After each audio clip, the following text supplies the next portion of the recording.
गोटे गाँव में गोटे गध रोला और से गध उपरे गोटे ठाकुर प्रतिमा थुआ होता। गध से प्रतिमा को लेकिन जो गाँव को भी जाऊला लोक मैंने देखी नमस्कार करते किंतु गध को लगुला नमस्कार कर लोक मैंने। तो से प्रतिमा उपरको जिते बड़े लोक मैंने फूल पकाउते गद को लगुला फूल पकाउं। से ठाकुर रास्तार फूल पकई दौले लोक मैंने किंतु गद को लगुला मो फूल रास्ता तैयारी कर।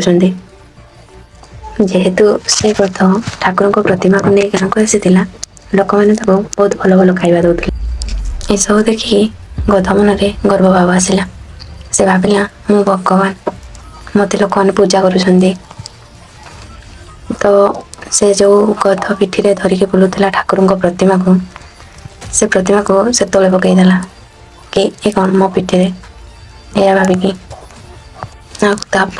गध जिते भी जो गाँव को गला ताको लोक मैंने थटा मजार उड़ेले कि देख रे देख गध आसी।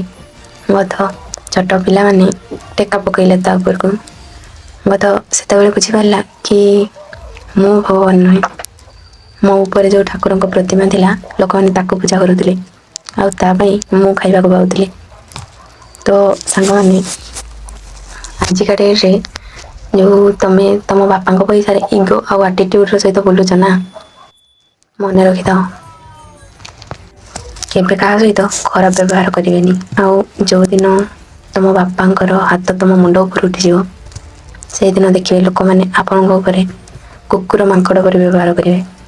आशा करुँचे कि मो कथा समस्ते बुझीपारे। रही जय जगन्नाथ।